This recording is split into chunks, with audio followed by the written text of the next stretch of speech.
Assalamualaikum warahmatullahi wabarakatuh.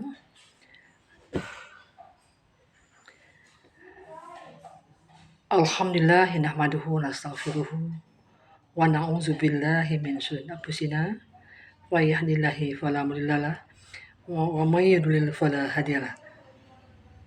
Rabbi shrah li sadri wa yassir li amri wahlul 'uqdatam min lisani yafqahu qawli. Puja dan puji syukur hanya kepada Allah jualah yang pantas kita puja dan kita puji. Berkat rahmat dan kasih sayangnya, pada hari ini kita dapat menikmati kehidupan dan kehidupan ini.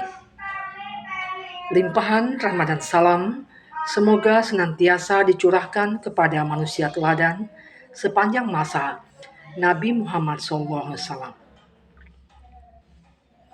Berkat rahmat dan berkat perjuangannya lah, berkat rahmat Allah dan perjuangannya, kita dapat merasakan bagaimana baiknya dan manisnya ajaran Islam tersebut. Para pendengar yang budiman, pada hari ini kita berusaha untuk membahas kenapa pentingnya belajar ilmu tauhid. Apakah tauhid itu hanya cukup dengan mengimani adanya Allah, atau cukup dengan mengimani bahwa Allah pencipta langit dan bumi? Tentu tidak semudah itu. Kalaulah hanya mengimani saja, iblis juga beriman kepada Allah dan meyakini Allah yang telah menciptakan langit dan bumi, dan umat jahiliyah kuno pada waktu itu juga mengimani bahwa Allah lah pencipta segala yang ada di muka bumi ini.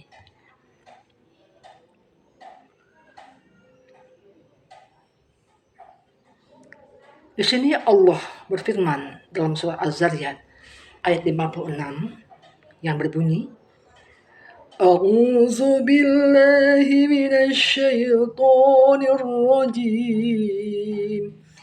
Bismillahirrahmanirrahim. Wa ma khalaqtul jinna wal insa illa liya'budun. Aku berlindung kepada Allah dari godaan syaitan yang terkutuk. Dengan nama Allah yang Maha Pengasih, Maha Penyayang. Sesungguhnya aku menciptakan jin dan manusia itu adalah untuk mengabdi kepadaku. Kemudian dalam surah An-Nahl juga dikatakan Allah, surat ke-36, bahwa Allah telah mengutus nabi-nabi dan rasul sesuai dengan zamannya, agar dapat mendakwahkan kepada manusia untuk menyembah kepada Allah, untuk mengakui bahwa Allah adalah Tuhan yang satu, tidak ada Tuhan selain Allah. Para pendengar yang budiman, dalam sebuah buku karangan Profesor Dr. Haji Muhammad Yunus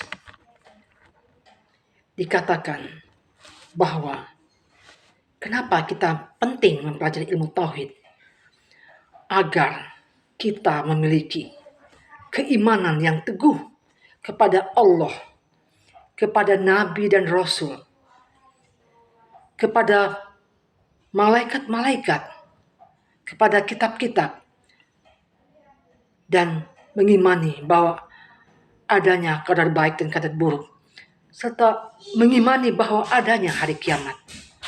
Itulah pentingnya kita belajar tauhid itu. Agar kita yakin bahwa hari akhir itu ada, bahwa Allah itu ada, bahwa malaikat itu ada, dan nabi-nabi itu adalah utusan Allah. Dan yakinilah bahwa hal-hal yang terjadi pada diri kita, baik kebaikan atau hal yang buruk, itu adalah suatu takdir yang telah ditentukan oleh Allah SWT. Kemudian, kenapa kita harus belajar ilmu tauhid sih? Agar kita memiliki keimanan yang berdasarkan kesadaran dan ilmu pengetahuan, sehingga kita tidak menjadi seseorang yang taklid buta, yang mengikut perkataan seseorang tanpa ada dalil yang jelas. Karena di dalam Islam diajarkan, dalam beribadah, bermuamalah, dalam berbuat amal ma'ruf nahi munkar, mari kita jadikan Al-Quran dan hadis Rasulullah sebagai pedoman dalam hidup kita. Kemudian kegunaan kita belajar ilmu tauhid adalah agar keimanan tidak pernah rusak, akan selalu tertancap di hati sampai akhir hayat kita.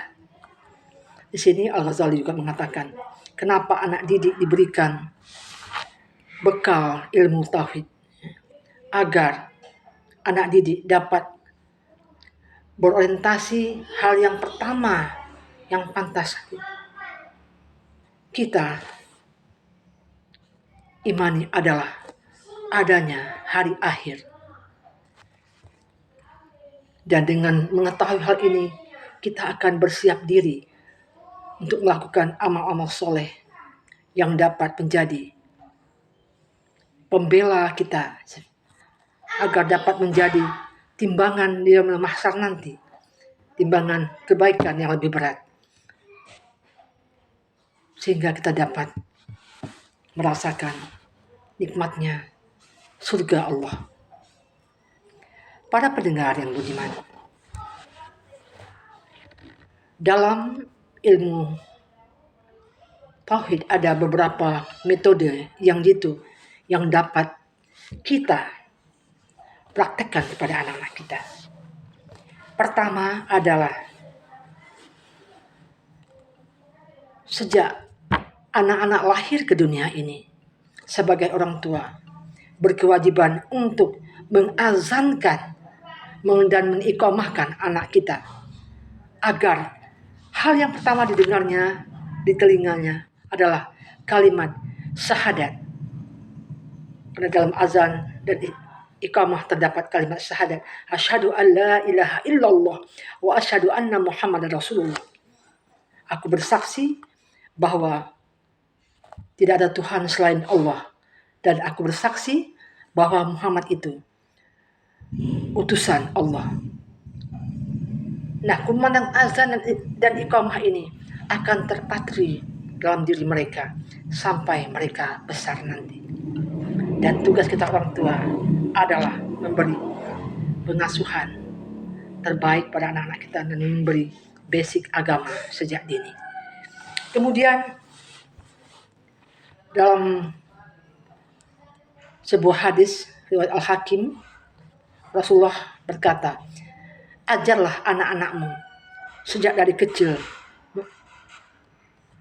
mengikrarkan kalimat syahadat, dari mereka pandai berbicara, mulai pandai berbicara. Kemudian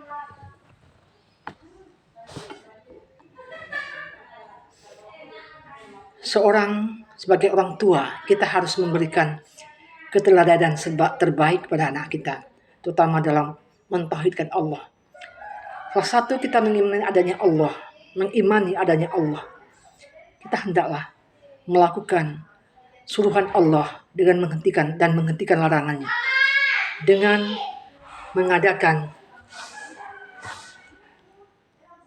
melaksanakan ibadah sholat 5 waktu. Bila kita melaksanakan sholat, mari kita ajak anak-anak kita untuk melaksanakan sholat.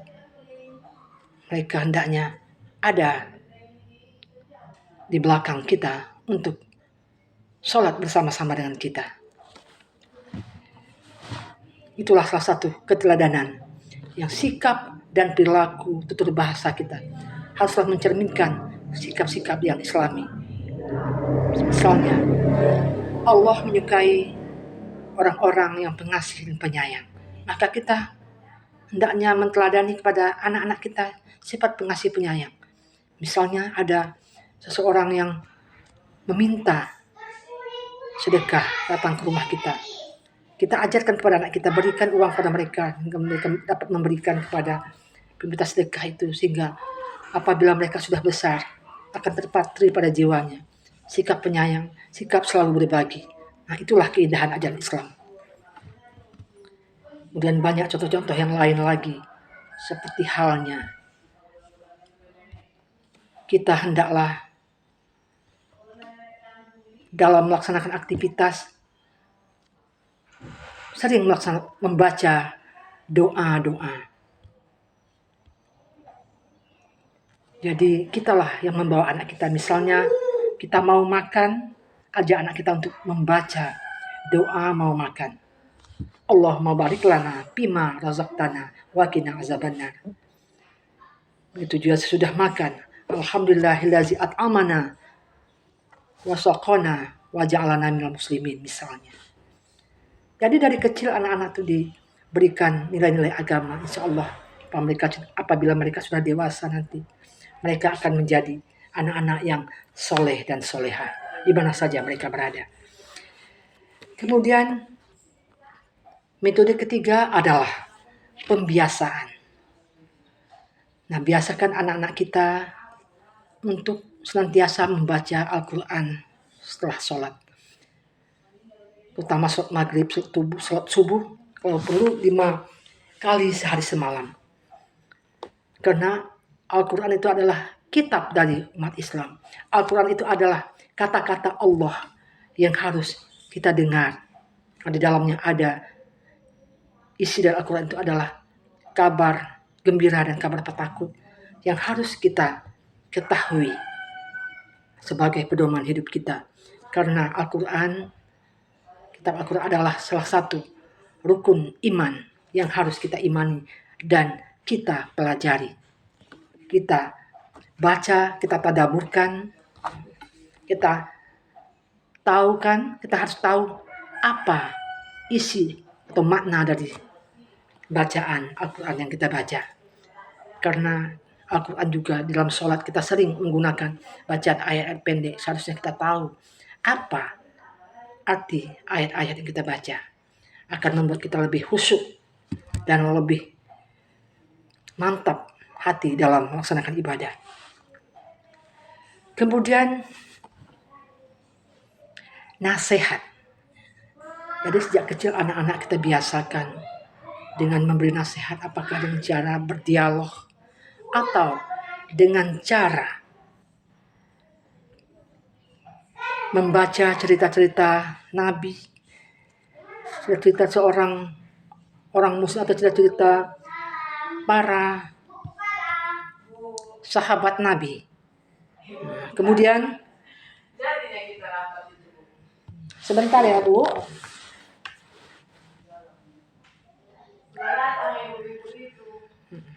Kemudian kita harus mengadakan pengawasan. Jadi anak-anak harus kita awasi dalam